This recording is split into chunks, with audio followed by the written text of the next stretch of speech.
The bruise on Mrs. Margaret Whitley's cheek told a story that Florence Norwood hadn't been meant to see, but once witnessed, it burned itself into her memory like a cattle brand searing flesh. Florence had arrived at the Whitley Ranch that scorching afternoon in June of 1877 to discuss wedding arrangements with her future mother-in-law, her heart light with anticipation for her upcoming marriage to Gregory Whitley, the most eligible bachelor in Val Verde, Texas. What she found instead was a woman with haunted eyes and a purple-yellow mark blooming across her weathered face, desperately trying to angle herself so the shadow from her bonnet would hide the evidence of violence. Florence stood in the doorway of the modest ranch house, her lavender dress already clinging to her skin in the oppressive heat. The landscape stretched endlessly around them, all dusty earth and stubborn mesquite trees clinging to life under the merciless sun. She clutched her reticule tighter, her mind refusing to accept what her eyes were telling her. Mrs. Whitley smiled, but it was the kind of smile that carried more pain than joy, the kind that made Florence's stomach twist with uncomfortable questions she wasn't sure she wanted answered. "Mrs. Whitley, your face," Florence began, stepping forward with genuine concern washing over her features. "What happened? Are you quite all right?" The older woman's hand flew to her cheek instinctively, and something flickered in her eyes that looked dangerously close to fear. "Oh, this. Nothing at all, dear. I took a fall yesterday evening, clumsy old me. Walked straight into the barn door in the twilight. You know how my eyesight has been failing me lately." Florence wanted to believe her. It would have been so much easier to accept the explanation, to nod sympathetically and move on to discussing flower arrangements and the menu for the wedding breakfast. But something in Mrs. Whitley's voice rang hollow, and Florence had been raised by a mother who taught her to trust her instincts. The way the woman wouldn't quite meet her eyes, the tremor in her hands as she gestured toward the parlor, the too quick cadence of her words, all of it spoke of a lie told out of necessity rather than choice. They sat together in the small parlor, sipping lukewarm tea because the heat made hot beverages unbearable. Florence tried to steer the conversation toward the wedding, but her mind kept circling back to that bruise, to the fear she had glimpsed in her future mother-in-law's expression. When she finally left an hour later, she carried with her not excitement about her approaching nuptials, but a seed of doubt that had already begun to take root. That evening, as she sat on the porch of her father's house on the edge of town, watching the sun paint the sky in shades of orange and crimson, Florence couldn't shake the image of Mrs. Whitley's bruised face. Her father, Thomas Norwood, was inside going over the accounts from his general store, and her younger sister was already asleep. Florence had the quiet evening to herself and too many troubling thoughts for company. The sound of hoofbeats drew her attention. A lone rider was approaching from the direction of the river, silhouetted against the dying light. As he drew closer, Florence recognized Harrison Tucker, a cowboy who worked on the neighboring ranch to the Whitleys. She had seen him around town often enough, a tall man with sun-bronzed skin and eyes the color of creek water after a storm. He always tipped his hat to her with a shy smile that seemed at odds with his capable, weathered appearance. There was a gentleness about him that she had noticed, the way he spoke softly to his horse and never raised his voice even when the other cowboys were rowdy after a cattle drive. Harrison slowed his horse as he passed, tipping his hat just as she had expected. "Evening, Miss Norwood." Florence found herself speaking before she could think better of it. "Mr. Tucker, might I have a word with you?" Surprise registered on his face, but he dismounted with easy grace and tied his horse to the fence post. He approached the porch but remained a respectful distance away, his hat now in his hands. "Of course, madam. Is everything all right?" Now that she had his attention, Florence wasn't entirely sure what she had meant to say. It wasn't proper to discuss her concerns with a virtual stranger, and yet something told her that Harrison Tucker might have answers to questions she was afraid to voice. "You work near the Whitley Ranch, do you not?" "Yes, madam. The Brennan spread borders their land on the western side. I have been working there for near about 3 years now." Florence hesitated, choosing her words carefully. "And in that time, have you ever noticed anything unusual? About the family, I mean." Harrison's expression shifted, became more guarded. His grip on his hat tightened, and he glanced around as though checking to see if anyone else was within earshot. "That is a peculiar question, Miss Norwood. Might I ask what prompts it?" "I visited Mrs. Whitley today," Florence said quietly. "She had a terrible bruise on her face. She claimed she walked into a barn door, but something about the way she said it did not sit right with me." The muscle in Harrison's jaw tightened, and he looked away toward the darkening horizon. When he spoke again, his voice was low and carried a weight of carefully contained anger. "Miss Norwood, I reckon you are about to marry Gregory Whitley in just a few weeks' time. Is that correct?" "Yes, the wedding is planned for the first Saturday in July," Florence confirmed, her heart beginning to beat faster. There was something in Harrison's tone that suggested he had information she needed to hear, even if she dreaded what it might be. Harrison shifted his weight, clearly wrestling with something. "I do not make it my habit to speak ill of folks, especially when it concerns matters within a family. But if you are asking me direct, then I feel obliged to be honest with you." He paused, meeting her eyes with an intensity that made her breath catch. "I have been on the Whitley property more than a few times, delivering strays that wandered onto our land or helping with branding when they needed extra hands, and I have seen things that troubled me greatly." Florence's throat felt tight. "What kind of things?" "About 6 months back, I rode over to return a calf that had gotten through a gap in the fence. I heard shouting coming from inside the house, and then I heard a sound that made my blood run cold, a sharp crack like a hand meeting flesh, and a woman crying out. When I knocked on the door, Gregory answered, and his mother was behind him with her hand pressed to her mouth. There was blood on her lip, Miss Norwood. Gregory told me to mind my own business and practically threw me off the property." Florence felt as though the porch had tilted beneath her.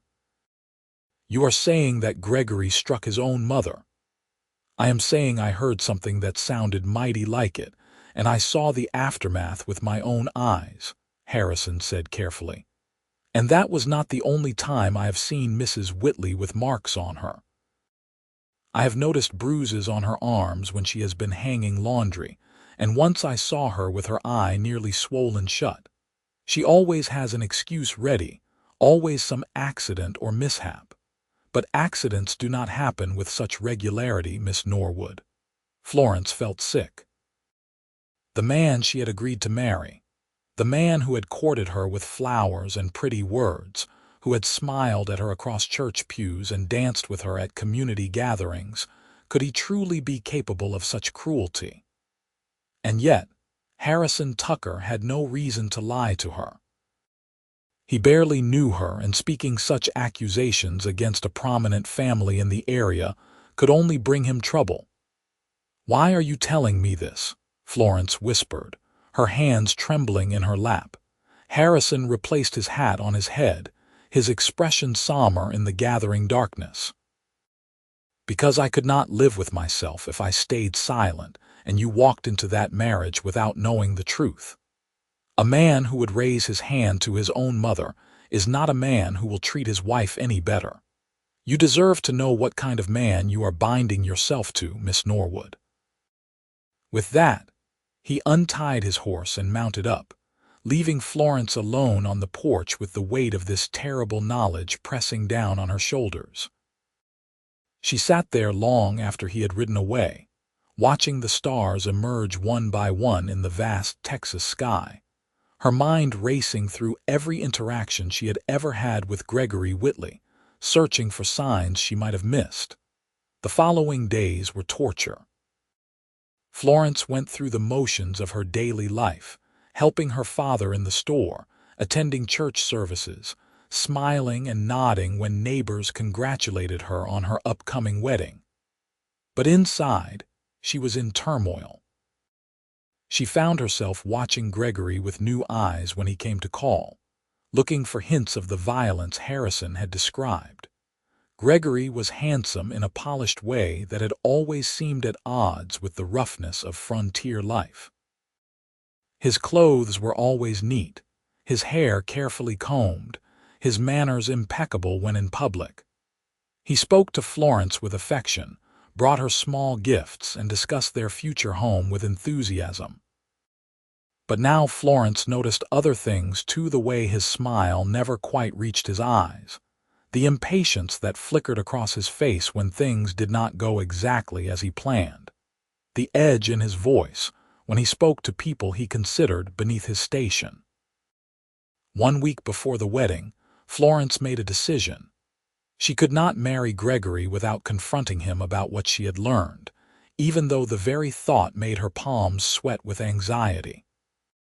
She asked him to take a walk with her after Sunday service, and they strolled together down the dusty main street of Val Verde while the other townspeople dispersed to their homes for Sunday dinner. "Gregory, I need to ask you about something that has been troubling me," Florence began, her voice steadier than she felt. He smiled indulgently at her. "Of course, my dear. What is on your mind? Last-minute wedding jitters, perhaps?" "When I visited your mother last week, she had a bruise on her face. She said she walked into a barn door, but I wondered if perhaps there was more to the story." The change in Gregory was immediate and frightening. His expression hardened, and his hand tightened painfully around her elbow where he had been guiding her along the boardwalk. "My mother is clumsy. She has always been clumsy. I hope you are not suggesting something improper, Florence." His reaction confirmed her worst fears. An innocent man would have shown concern for his mother or perhaps amusement at her clumsiness. Gregory showed defensiveness and barely suppressed anger. Florence tried to pull her arm free, but his grip only tightened. "You are hurting me," she said quietly. "Am I?" He looked down at where his fingers dug into her arm, and for a moment, something ugly twisted his features.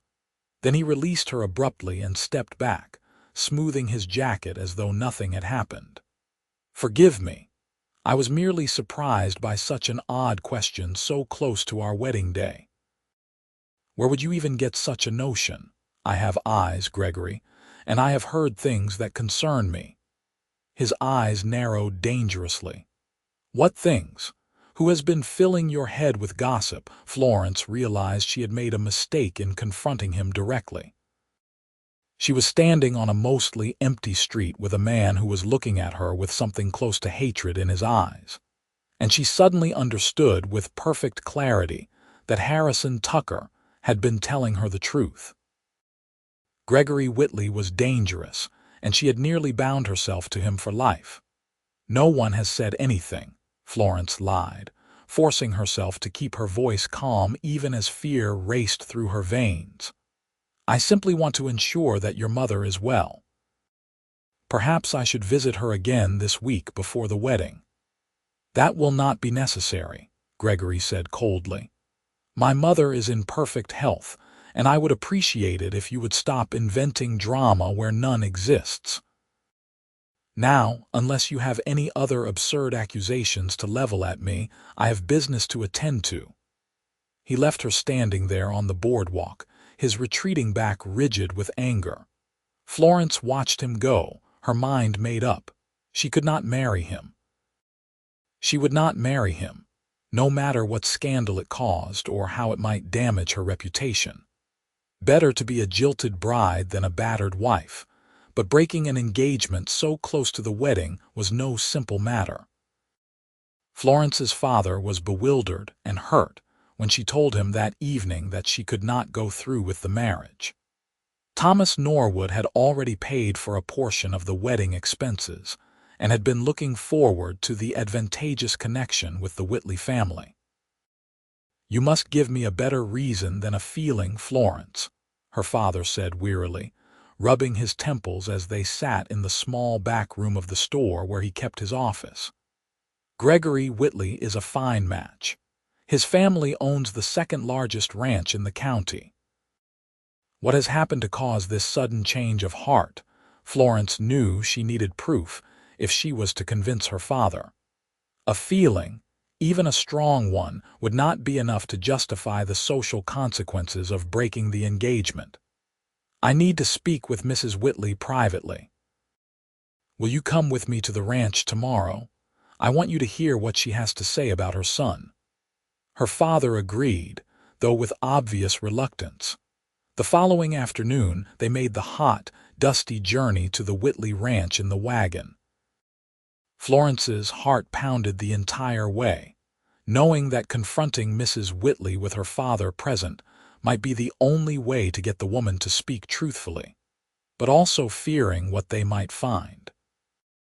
Fortune was with them. In one respect, Gregory was away from the ranch, having gone to Austin on business related to a cattle sale. Mrs. Whitley was a lone save for the ranch hands working in the distant pastures. When she answered the door and saw Florence and her father standing there, the color drained from her face. "Mrs. Whitley, please forgive the intrusion," Florence began gently, "but I need to speak with you about a matter of grave importance. May we come in?" The older woman looked as though she might refuse, but manners and the ingrained hospitality of frontier life won out. She stepped aside and let them into the modest parlor where Florence had sat just days before, noticing the bruise on her face for the first time. Once they were seated, Florence did not waste time with pleasantries. "Mrs. Whitley, I am going to ask you a direct question, and I need you to answer me honestly, for both our sakes. Did your son cause the bruise on your face that I saw last week?" Mrs. Whitley's hands began to shake. She clasped them together tightly in her lap, and tears welled in her eyes. "I told you I walked into the barn door." "Please," Florence said, leaning forward with earnest intensity. "I am supposed to marry your son in less than a week, but I cannot do so if there is even a chance that he is a violent man. I saw how you looked at me when I mentioned your bruise. I saw the fear in your eyes. And someone has told me that they have witnessed evidence of your son striking you more than once." At this, Mrs. Whitley's composure crumbled entirely. She buried her face in her hands and began to weep deep, wrenching sobs that spoke of years of held-back pain and shame. Thomas Norwood looked uncomfortable, but he remained silent, watching the scene unfold with growing understanding on his weathered face. "He does not mean to," Mrs. Whitley finally gasped out between sobs. "He has such a terrible temper, and when things do not go his way, he loses control of himself. It started after his father died 5 years ago. Gregory felt the weight of responsibility for the ranch, and the stress changed him. At first, it was just angry words, but then one day he struck me during an argument about selling some land. He was so sorry afterward, promised it would never happen again." "But it did happen again," Florence said softly, her heart breaking for this woman who had suffered in silence for so long. Mrs. Whitley nodded miserably. "Again and again. He is always sorry afterward, always promises to control his temper better. But the slightest thing sets him off: a meal that is not to his liking, a comment he takes the wrong way, a ranch hand who makes a mistake. He has struck me more times than I can count, Miss Norwood. And if you marry him, he will do the same to you eventually. I have wanted to warn you, but I was too ashamed and too frightened of what Gregory might do if he found out I had spoken against him." Thomas Norwood's face had gone red with anger. "This is unconscionable. A man who would treat his own mother this way is no man at all," Florence, there will be no wedding. I will handle any social consequences and financial losses. You will not be marrying into this family." Relief flooded through Florence so intensely that she felt dizzy. "Thank you, Papa." Mrs. Whitley reached out and grasped Florence's hand desperately. "You must leave Val Verde, dear girl. When Gregory returns and discovers that you have broken the engagement, he will be furious. His pride will be wounded, and a wounded Gregory is a dangerous Gregory. Please, for your own safety, convince your father to take you away from here until Gregory's anger has had time to cool." Florence looked at her father, who nodded grimly. "She speaks sense. We will go stay with your Aunt Martha in San Antonio for a spell. I can leave the store in the capable hands of my assistant. Your safety is worth more than any business concerns." They left the ranch quickly after that, and Florence spent the ride back to town feeling oddly numb. Her entire future had changed in the span of a few days.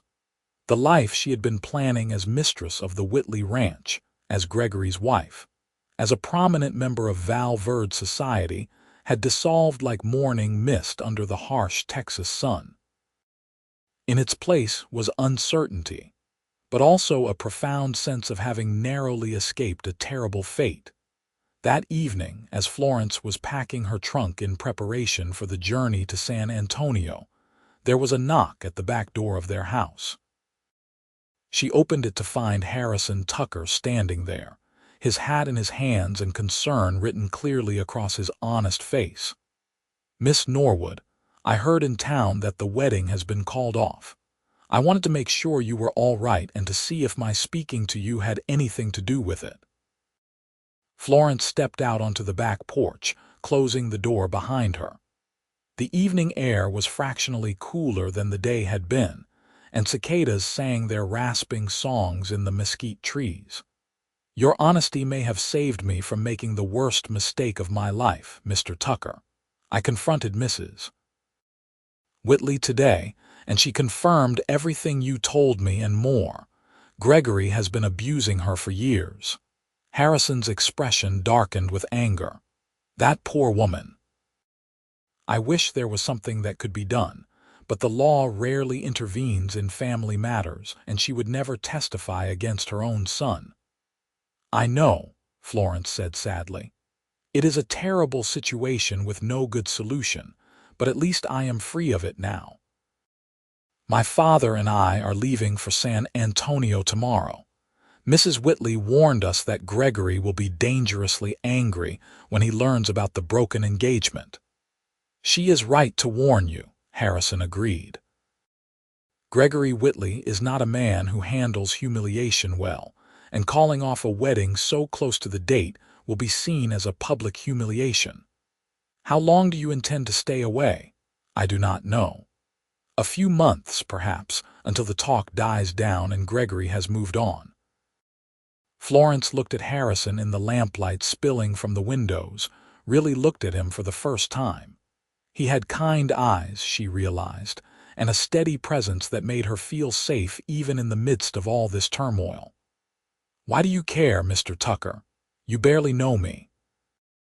Harrison met her gaze, and something passed between them, a spark of connection that made Florence's breath catch. "I suppose because I have watched you around town for some time now, Miss Norwood, and I have always thought you seemed like a good person, someone who deserved better than to be tied to a man like Gregory Whitley. When you spoke to me that evening on your porch, I knew I had a choice: stay silent and protect myself from any backlash, or tell you the truth and risk making an enemy of a powerful family. Telling you the truth was the only choice I could live with." "You are a good man, Harrison Tucker," Florence said softly, and she meant it with her whole heart. He smiled, and it transformed his serious face into something warm and approachable. "I like to think I try to be. Listen, would it be all right if I wrote to you while you are in San Antonio? I know it is forward of me, but I find myself wanting to know that you are safe and settling in well. Florence felt a flutter in her chest that had nothing to do with fear or anxiety. "I would like that very much." They exchanged addresses, and Harrison promised to write as soon as he had news that it was safe for her to return to Val Verde. As Florence watched him ride away into the darkness, she felt the strangest sensation, as though one door had closed in her life, but another had unexpectedly opened. The journey to San Antonio took 3 long, hot days by stage. Florence and her father stayed first in a cramped coach that smelled of sweat and leather, then transferred to another stage, making stops in small towns along the way. Thomas Norwood used the time to write letters to his business associate back in Val Verde, explaining the situation and arranging for the running of his store in his absence. Florence spent the journey watching the landscape change as they traveled south and east, the harsh desert terrain gradually giving way to rolling hills and more vegetation. Her Aunt Martha lived in a modest house on the outskirts of San Antonio, a widow who spent her days teaching piano to the children of well-to-do families. She welcomed them with open arms and asked no uncomfortable questions, though Florence suspected her father had written ahead to explain the situation. The first few weeks in San Antonio were strange and disorienting. Florence felt unmoored from her previous life, drifting without the anchor of familiar routines and surroundings. She helped her aunt with household tasks and sometimes sat in on piano lessons, but mostly she found herself thinking about Harrison Tucker and the letters he had promised to write. The first letter arrived 3 weeks after their arrival. Florence's heart leaped when her aunt handed her the envelope with her name written in neat, careful script. She took it to her small bedroom and opened it with trembling fingers. Harrison wrote about life in Val Verde, about the reaction to the broken engagement and how Gregory had indeed been furious. Apparently, he had gone on a drinking binge that lasted 3 days and had gotten into a fight at the saloon, bloodying the nose of a cowboy who made a joking comment about fickle women. The whole town was buzzing with speculation about why Florence had called off the wedding so suddenly. But Harrison assured her that he had told no one what he knew about Gregory's treatment of his mother. He also wrote about himself, about his work on the Brennan Ranch and his dreams of someday owning his own piece of land. His words were simple and honest, without any of the flowery language that Gregory had used in his courtship. Florence found herself reading the letter multiple times, savoring the straightforward sincerity of Harrison's writing. She wrote back immediately, telling him about San Antonio and her aunt's kind hospitality, about the strange feeling of starting over in a new place. She asked him questions about his life and his family, finding herself genuinely curious about this man who had cared enough to tell her a difficult truth when he had nothing to gain from it. Thus began a correspondence that would continue for the next 4 months. Letters traveled back and forth between Val Verde and San Antonio with increasing frequency. Harrison wrote about his childhood growing up on a small farm in Missouri, about how his parents had died of fever when he was 16, and how he had made his way west looking for work and a fresh start. Florence wrote about her own dreams and fears, about the relief she felt at having escaped marriage to Gregory, but also the uncertainty of what her future now held. With each letter, Florence felt herself growing more attached to Harrison Tucker. His kindness shone through his words, as did his intelligence and dry sense of humor. He made her laugh with stories about the antics of the other ranch hands, and he made her think with his observations about life and human nature. She found herself waiting eagerly for each new letter, her heart lifting every time her aunt called out that the post had arrived. In his letters, Harrison was equally taken with Florence. Her compassion for Mrs. Whitley, her courage in breaking off an engagement despite the social consequences, her wit and intelligence, all of it drew him to her more deeply than he had expected. He had admired her from afar when she was Gregory's fiancée, but getting to know her through their correspondence revealed depths to her character that made his admiration blossom into something much stronger. By August, Harrison's letters had taken on a more personal tone. He wrote about how much he missed seeing her around town, how he wished he could take her riding along the river or sit with her on a porch swing in the evening. Florence found herself writing back with equal openness about her growing feelings, the formality of their early letters giving way to real intimacy. In September, Harrison's letter brought news that made Florence's heart race. Gregory Whitley had left Val Verde, selling the ranch and moving to California. According to local gossip, he had claimed he needed a fresh start away from painful memories. Mrs. Whitley had gone to live with her sister in Dallas, finally free from her son's violence. "The way is clear for you to come home if you wish," Harrison wrote, "though I confess I have a selfish reason for hoping you will return soon. These letters, as much as I treasure them, are a poor substitute for being able to see your face and hear your voice. I have fallen in love with you through our correspondence, Florence, and I hope that is not too forward of me to say. If you feel even a fraction of what I feel, I would very much like the chance to court you properly when you return to Val Verde." Florence pressed the letter to her chest, tears of joy streaming down her face. She had been holding her own feelings in check, afraid to fully acknowledge the love that had grown in her heart through their exchange of letters. But Harrison's honest declaration freed her to admit the truth. She loved him too, loved his kindness and his integrity, and the way his words made her feel seen and valued in a way she had never experienced before. She wrote back immediately, telling him yes, she would return to Val Verde, and yes, she returned his feelings with all her heart, and yes, she would be honored to be courted by him properly. The letter was barely coherent in her excitement, but she knew Harrison would understand.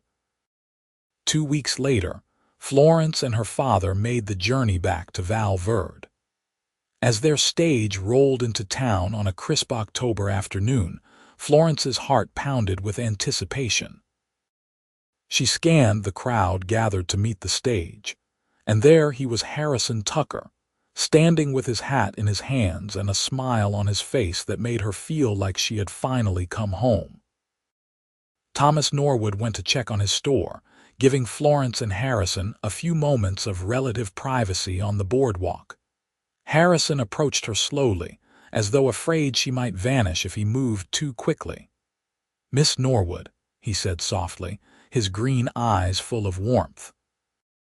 "You look even more beautiful than I remembered." Florence felt herself blushing. "Mr. Tucker, your letters have been the bright spot in my days these past months. Might I be forward enough to call you Florence?" he asked. "After everything we have shared in our correspondence, formality seems rather silly." "Only if you allow me to call you Harrison," she replied, smiling up at him. They stood there on the boardwalk, grinning at each other like fools, until Florence's father emerged from his store and cleared his throat pointedly. Harrison stepped back, suddenly remembering propriety, but the joy on both their faces was unmistakable. Over the following weeks, Harrison courted Florence with a combination of old-fashioned propriety and heartfelt emotion that won over even Thomas Norwood's protective father heart. Harrison took Florence on rides through the countryside, showing her the places he loved along the river where cottonwood trees provided shade, and the water ran clear over smooth stones. They attended church together and social gatherings, and the town quickly began to gossip, this time with approval, about the romance blooming between the cowboy and the girl who had so narrowly escaped a disastrous marriage. Harrison was everything Gregory had not been. He was patient and gentle, never raising his voice or showing the slightest hint of the anger that had simmered beneath Gregory's polished surface. He listened when Florence spoke, truly listened, and he valued her opinions. He made her laugh and made her feel safe, and when he held her hand during a walk, his touch was reverent rather than possessive. One evening in late November, as they sat together on the porch swing at her father's house watching the sunset paint the sky in shades of gold and purple, Harrison turned to Florence with nervous excitement in his eyes. "I have been saving money for the past several years," he began, "working every odd job I could find in addition to my regular ranch work. I finally have enough to put a down payment on a piece of land just west of town, 50 acres with a good water source and enough grazing for a small herd. It is not much, but it is a start toward building something of my own." Florence's heart swelled with pride for him. "Harrison, that is wonderful. You must be so pleased." "I am," he agreed, "but it also means I am in a position now to ask you something I have been wanting to ask for weeks." He slid off the swing and knelt before her on the porch, taking both her hands in his. "Florence Norwood, I know we have not been courting for very long in the traditional sense, but I feel like I have known your heart for months through our letters. I love you more than I thought it was possible to love another person. Would you do me the honor of becoming my wife?" Florence felt tears spring to her eyes, but these were tears of pure happiness. "Yes," she said, her voice breaking with emotion. "Yes, Harrison, I would be honored to be your wife. I love you with all my heart." Harrison stood and pulled her into his arms, holding her close as though she were something precious and fragile. When he finally kissed her, it was gentle and full of promise, and Florence felt as though she had finally found the place where she belonged. They were married on a cold December morning in the small church in Val Verde, with what seemed like the entire town in attendance. Florence wore a simple dress of ivory silk that her aunt had helped her sew, and Harrison wore a new suit that he had saved for months to afford. Thomas Norwood walked his daughter down the aisle with tears in his eyes, grateful that she had found a man worthy of her. The reception was held in the church hall, with food contributed by neighbors and music provided by a fiddler who played with enthusiasm if not perfect skill. Florence danced with her new husband while the townspeople clapped and cheered, and she thought about how different this day was from what she had once planned. Her wedding to Gregory would have been grander, with more expensive food and decorations, but it would have been the beginning of a nightmare. This simple celebration, surrounded by people who genuinely wished them well, was the beginning of a life she actually wanted to live. Harrison had spent the weeks before the wedding building a small cabin on his newly purchased land. It was rough and modest, just 2 rooms and a loft, but he had built it with his own hands and had made it as comfortable as he could manage. When he carried Florence over the threshold that evening, she looked around at the simple furnishings and the fire crackling in the stone fireplace and felt a wave of contentment wash over her. "It is not fancy," Harrison said, a hint of anxiety in his voice. "But I promise I will add on to it as I am able. Someday you will have a proper house, Florence, with multiple rooms and maybe even glass windows in every room instead of just the main room." Florence turned and wrapped her arms around his neck, looking up into his dear face. "Harrison Tucker, this cabin is perfect because it is ours. I do not need a mansion, I just need you." He kissed her then, and the kiss deepened into something more passionate than their previous chaste embraces. Florence felt a flutter of nervousness. She was not entirely ignorant about what happened between a husband and wife, but her knowledge was limited to whispered conversations with married friends and vague warnings from her aunt. But Harrison was patient and tender, taking his time to make sure she felt safe and cherished. Their wedding night was full of tenderness and discovery, and by the time dawn broke over the Texas landscape, Florence felt that she truly understood what it meant to be loved completely.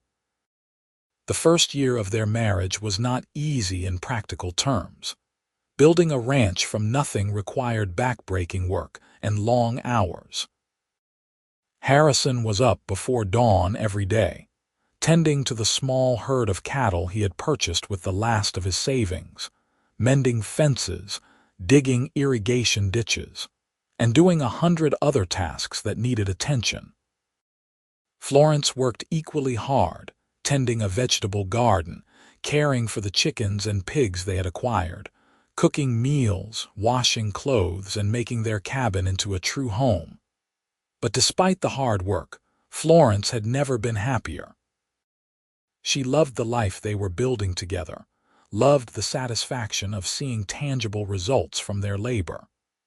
The garden produced abundantly, the chickens laid well, and the cattle thrived on the good grazing land Harrison had chosen. They fell into bed exhausted each night but content, and they woke each morning ready to face whatever challenges the day might bring. In the evenings, after the work was done, they would sit together on the porch that Harrison had built, watching the sun set over their land and talking about their dreams for the future. Harrison wanted to expand the herd and eventually build a larger house. Florence wanted children to fill that house with noise and laughter. They made plans together, their dreams intertwining into a shared vision of the life they wanted to create.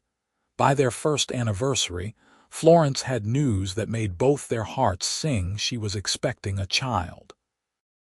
Harrison was so overcome with joy that he picked her up and spun her around despite her laughing protests that he would make her dizzy.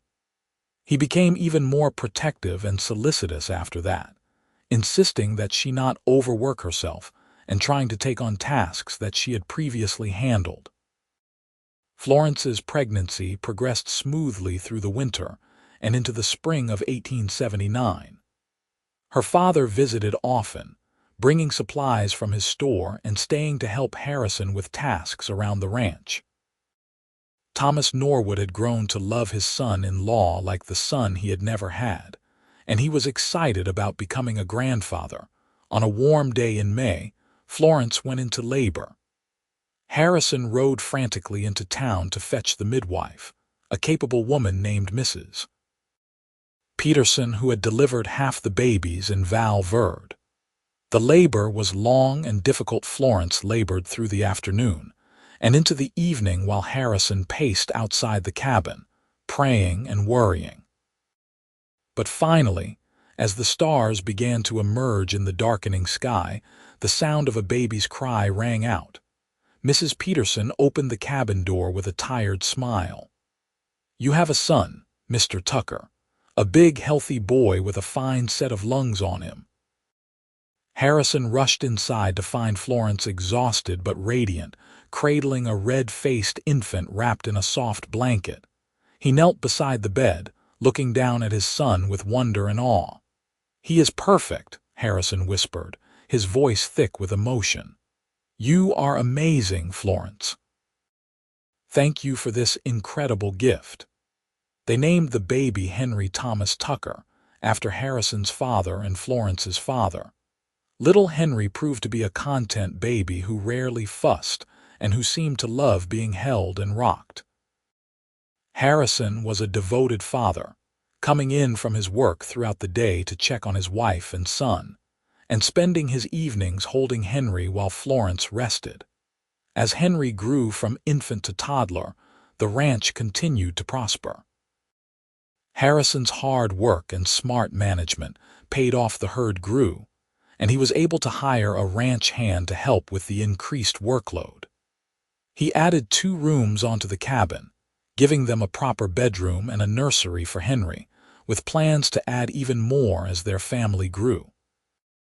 When Henry was 2 years old, Florence discovered she was pregnant again. This time, the pregnancy seemed easier, perhaps because she knew what to expect. In the spring of 1882, she gave birth to a daughter they named Grace Margaret Tucker. Grace had Florence's delicate features and Harrison's green eyes, and she was the most serious baby Florence had ever seen, studying the world around her with solemn concentration. Harrison was utterly besotted with his daughter. He doted on her shamelessly, carrying her around the ranch with him when weather permitted and singing to her in the evenings. Henry, meanwhile, was already showing signs of wanting to be just like his father, following Harrison around and trying to help with ranch tasks despite being far too young to be of any real assistance. The years passed in a blur of work and joy, challenges and triumphs. The ranch continued to grow, and Harrison was eventually able to build the proper house. He had promised Florence a solid structure with 6 rooms, glass windows throughout, and a wide porch that wrapped around 2 sides. It was not a mansion, but it was comfortable and well built, and Florence loved every inch of it. They had 2 more children, another son named Samuel in 1884, and a daughter named Lily in 1887. Their house was always full of noise and activity, with children running in and out, the sound of laughter and occasional squabbles, and the steady rhythm of family life. Florence occasionally thought about how different her life would have been if she had married Gregory Whitley. She heard news of him from time to time through the network of gossip that connected frontier towns. He had married in California and had quickly divorced after his wife accused him of cruelty. He had drifted from place to place, never settling, his reputation for violence preceding him wherever he went. Florence felt pity for him, pity for the man who could have had so much, but had destroyed it all with his inability to control his temper. But mostly, she felt grateful. Grateful for Harrison Tucker's courage in telling her the truth. Grateful for her own strength in calling off that disastrous engagement. Grateful for the love and life they had built together. Every morning when she woke up beside Harrison, every evening when she watched him play with their children, every moment of their life together felt like a gift she had almost missed. On their 10th wedding anniversary, Harrison surprised Florence with a ride out to a spot along the river where they had spent many happy hours during their courtship. The children were spending the day with Thomas Norwood, giving the couple a rare day to themselves. They spread a blanket under the cottonwood trees and shared a picnic lunch that Florence had prepared. "You remember the first time I brought you here?" Harrison asked, lying back on the blanket with his hands behind his head, looking up at the leaves dancing in the breeze. "Of course I do," Florence said, lying beside him and resting her head on his shoulder. "I remember thinking that I had never felt so comfortable with anyone before. With Gregory, I was always performing, always trying to be the woman he wanted me to be. With you, I could just be myself."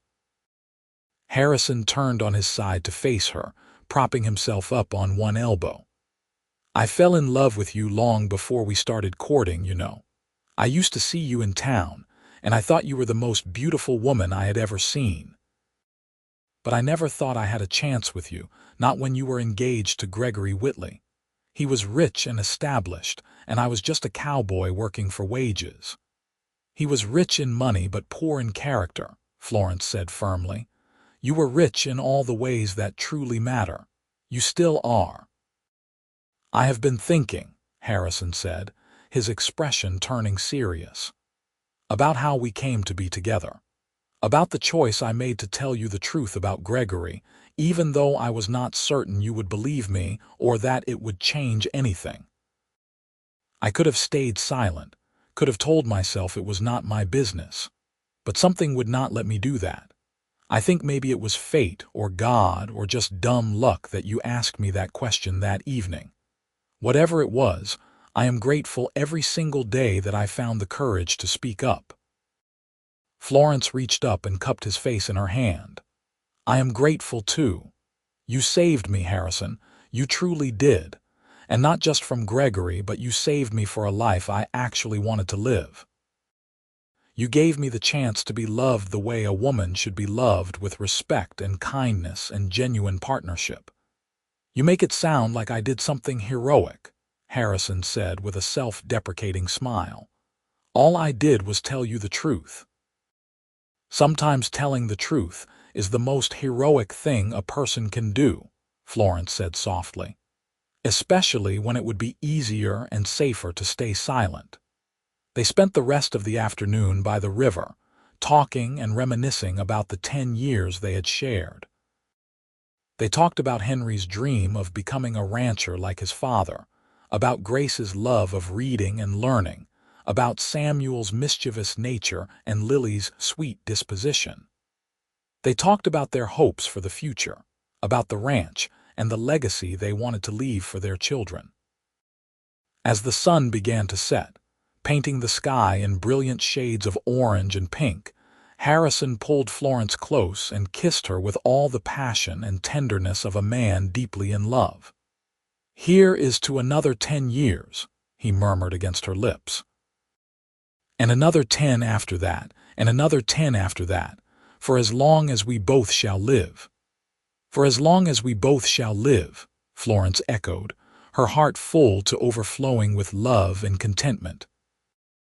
They rode back to their ranch as twilight deepened into night, the familiar landscape taking on a soft, dreamlike quality in the fading light. When they arrived home, Thomas Norwood's wagon was already there, and they could see the children through the windows, already in their night clothes and presumably ready for bed. Florence felt a surge of love so intense, it almost hurt for her children, for her father, for the home they had built, and most of all for the man riding beside her, who had changed the entire course of her life with his honesty and courage. The years continued to roll by, marked by the changing of seasons and the growth of their children. Henry grew into a responsible young man who worked alongside his father and clearly had the gift for ranching that Harrison possessed. Grace became a teacher, educating the children of Val Verde in the small schoolhouse that had been built as the town continued to grow. Samuel proved to have a head for business and helped manage the financial side of the ranch, while Lily married a young doctor and started a family of her own. Harrison and Florence grew older together, their faces weathering with time but their love only deepening with each passing year. They became grandparents and then grandparents several times over, their house once again filling with the sounds of children's laughter when the grandchildren came to visit. On warm evenings, they still sat together on their porch swing, watching the sun set over the land they had built their life upon. Harrison's hair had gone silver, and Florence's once dark locks were now mostly gray, but they still held hands like young lovers, still found comfort and joy in each other's presence. "You ever wonder what happened to Gregory?" Florence asked one evening, though she rarely thought of him anymore. "I heard he died a few years back," Harrison said quietly. "Drinking and bitterness took their toll, I suppose. He died alone and unmourned from what I understand." A cautionary tale about what happens when a man lets anger and violence rule his life. Florence was quiet for a moment, feeling a mixture of pity and relief. "I hope he found some peace at the end. I truly do. No one deserves to die alone and unmourned." "That is one of the things I have always loved about you," Harrison said, squeezing her hand. "Your capacity for compassion, even for those who might have harmed you." They sat in comfortable silence, listening to the evening sounds, the chirp of crickets, the distant lowing of cattle, the soft whisper of wind through the grass. Inside the house, they could hear Henry and his wife getting their children ready for bed in the guest room. The house that Harrison had built had grown and expanded over the years, adding rooms to accommodate their growing family when they came to visit. "We have had a good life," Florence said contentedly. "The best life," Harrison agreed. "All because you had the courage to question what you were being told, and I had the courage to tell you the truth. Two small acts of bravery that changed everything. Two small acts of bravery that led to a lifetime of love," Florence added, resting her head on his shoulder as they swung gently back and forth.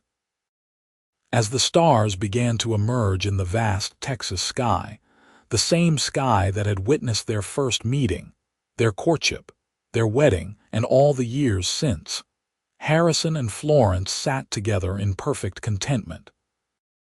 They had weathered storms, both literal and figurative, had built something lasting out of nothing, had raised children who were growing into good people, and had loved each other through all of it with unwavering devotion.